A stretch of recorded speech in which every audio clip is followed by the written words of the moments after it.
A man lay down his life for who? For his friends. The unfortunate thing today is that we don't have friends.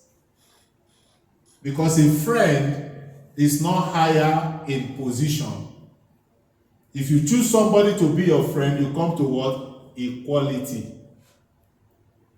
Hello? If you choose somebody to be your friend, there is no secret. But today, you are even scared. Somebody who is coming as a friend want to come and get some information to go and do what? To go and destroy you. Because there's no friendship today. We're only pretending. Don't tell anyone. Before you know it, he has carried mine.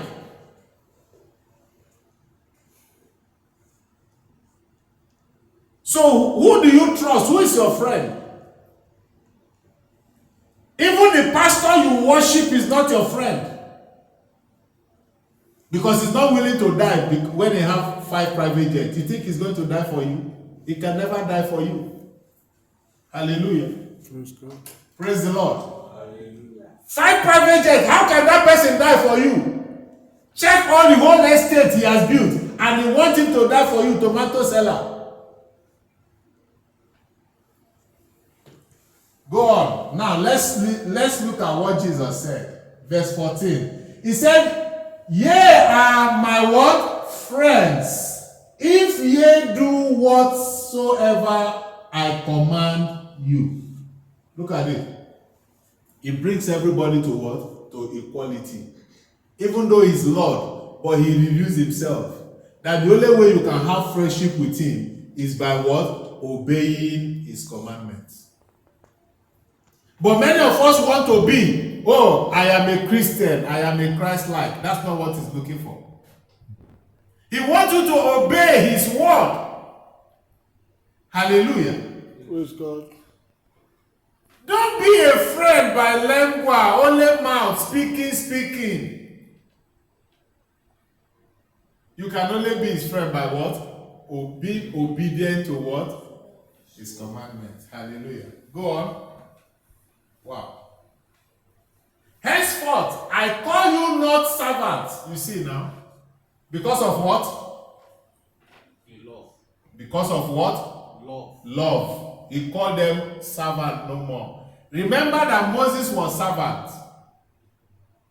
In the law of Moses, everyone under that law were what? Servants. But in the royal law, if you are able to obey the word of Jesus Christ, you are what? A son. And you become what? A royal family member. Hallelujah. Praise God. Praise the Lord. Hallelujah. Because why? In the law of Moses, remember all the whole 12 laws, all is talking about what? Love. Do not steal. If I love you, will I steal from you? No. If I love you, will I take what belongs to you? No. If I love you, will I take your wife? No. But he came and summarized the 12 to make what? Only 2. Love the Lord your God and love your neighbor as who?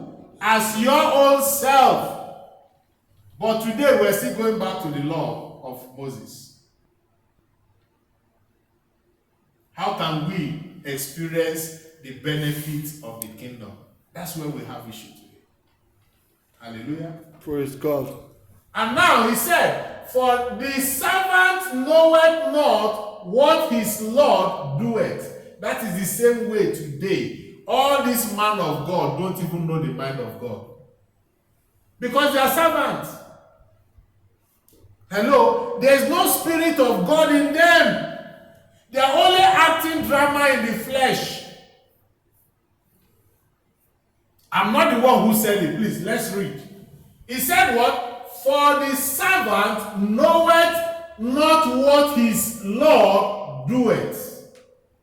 The servant does not know what the master is doing. But now, let's look at it. He said, "But I have called you what? Friends. For all things that I have heard of my Father, I have made known unto who? Unto you." You see it now. So that is why the servant of God does not want you to know more about the word of God, so that why? You will not cease to depend on him. So he tells you that he hears God, but he doesn't want to teach you how you also can hear God. He tells you that he is the only one who has the spirit of prophecy, but it has been given to everybody, but he doesn't want you to know, so that when anything happens, even though mosquito bite you, what do? You call the pastor. So anything, they want you to run to who? To them, instead of you going to God. But look at Jesus, make everyone, he never hides secrets. For those he called what? Friends. But if they were servants, he would never do what? Reveal the secret to them. So that is why those who are servants today, they don't have the secret. That's why when we talk about the kingdom here, people are asking, what do you mean? Is it Jehovah's Witness? Is it this? Because they don't understand the concept. So they prefer to come and tell you, oh, you are going to prosper. You are going to be big. You are going to be this. You are going to have this. You see, they prophesy all these things in the physical. But God has already known what you are going to have in the next 5 minutes. Why prophesying about it? That's the listening to God. Hello? That's the listening to God. God cannot talk anything outside his government. But if you are in obedience to his government, whatever you desire that is right to him, he gives it to you. Then why is it prophecy? That you are going to eat fried rice this afternoon, sir. Is that a prophecy? What impact does it have in God's kingdom? Or is that the least thing you think you reduce God to start thinking about? Food, car, house? God is bigger than all those things. Because he said, heaven is my throne and earth is my footstool. So when you think God will leave what is more important and begin to talk about what is less important? Hallelujah. Praise God. Go on, please. Ye have not chosen me. Look at, many people choose Jesus today because if you are not obedient to his word, he has not chosen you. It's very, very crystal clear. Because many of us think we can brainwash God. He said you did not choose him. But look at, he said, but I have chosen you and ordained you. Why would you now go to a man to ordain you a pastor? In fact, from the day man pour oil on you, you have already failed. Hello? That is why you see the error today in Christianity. Because it's not Christ that ordained them. That is why anything they do, they think they can go scot-free. But shame is all lurking around them. Jesus said, I have ordained you. Who else can ordain you that is greater than Jesus? Hello, help me here. Who can ordain you greater than Jesus? Do you know that the day I pour oil on you, that is the day I reduce you? Because you can never even be greater than even the person who poured the oil on you.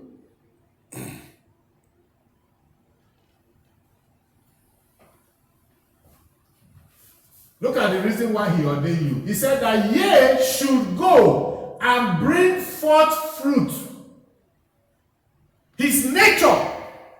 Because he said you should go and make disciples. He did not say you should go and gather members.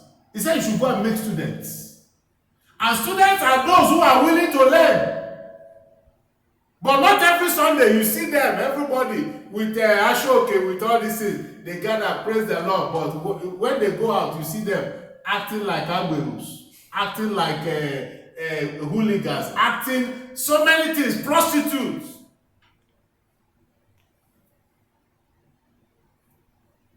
Are they fruits? They are all trees, only occupying seeds. And you are collecting your tithe and offering. And when they count the offering today, they say, today is marvelous. It's marvelous because of what? The money you have collected, but not because of their soul. and that your fruit should remain. Please. Now, please, let's take this concept. He said, upon this rock, I will build what? My church. And the gate of what? Hate. That means the gate of death shall not prevail. So if you are in a church and you die, second death is able to catch you, you never make it, then you are not in his church. I say to people, Jesus have his what? His own church. The massive Christians have their what? Their own church. Because why? If your fruit, if you cannot remain, then you are not of Christ Jesus. Hallelujah. He said that whatsoever ye shall ask of the Father in my name, he may give it you. Whatsoever, sir, whatsoever you ask.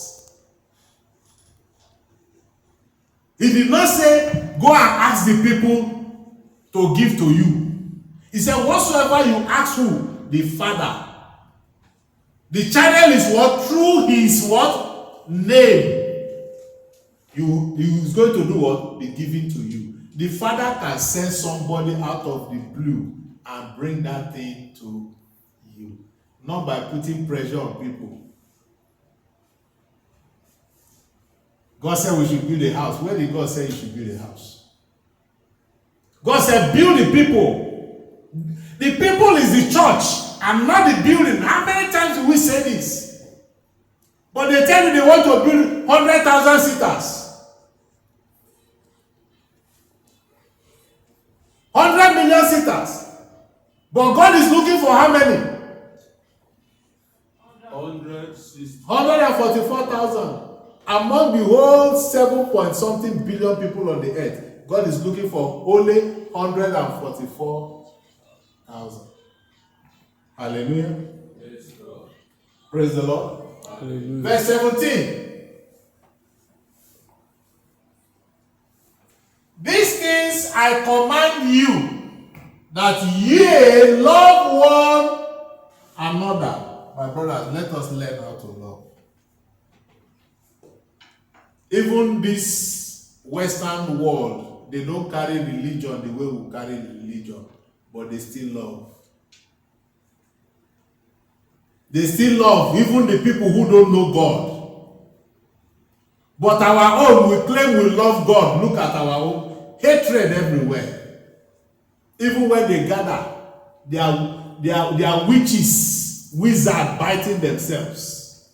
Where is the love? There's no love in religion. That's simple. Hallelujah. Praise the Lord. Hallelujah.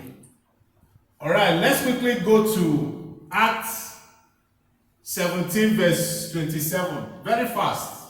I want to see if we can round up this royal law today. Because there are so many that the church is not teaching. It's not about receive it. Mama, raise your money for a lot. Is that what the word of God?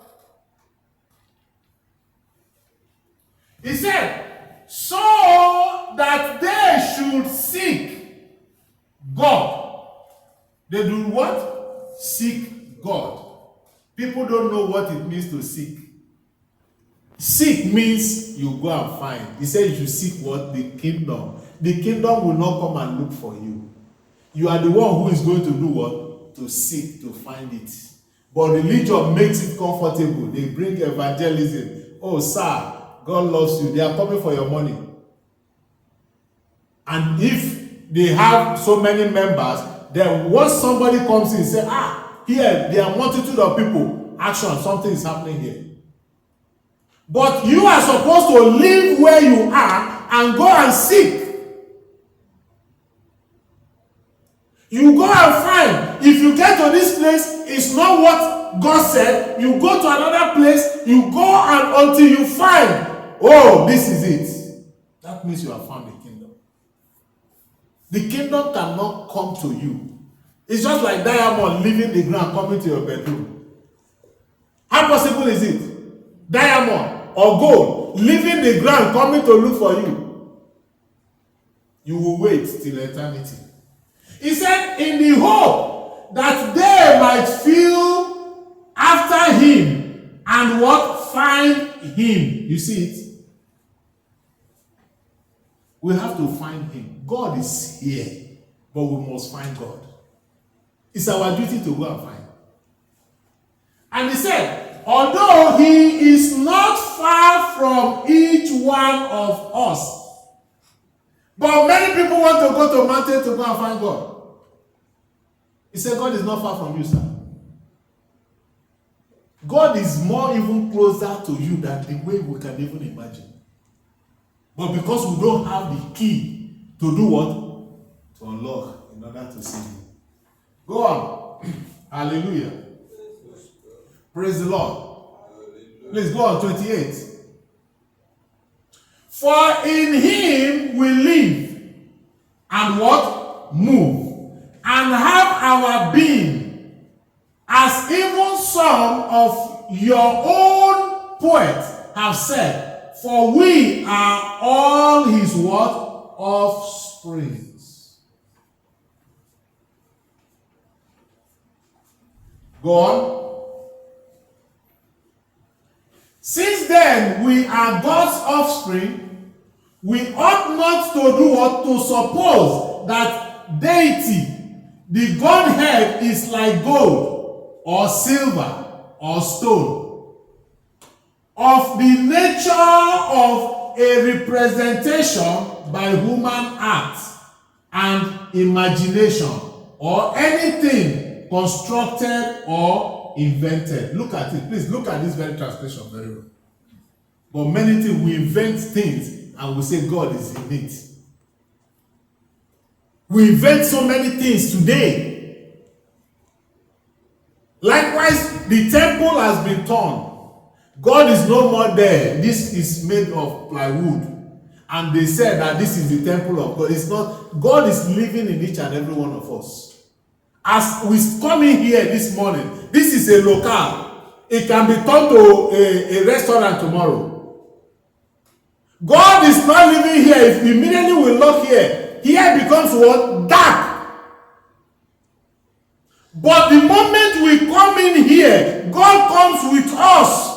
Because the temple here is no more temple. The temple has already been what? Torn. And the Spirit of God is living in us. We are now the temple of God. How long do we say this? I am going to church. That means you are leaving yourself. Because you are the church. But they make it a building. That building is the church. We want to beautify the house of the Lord. We only beautified it for ourselves.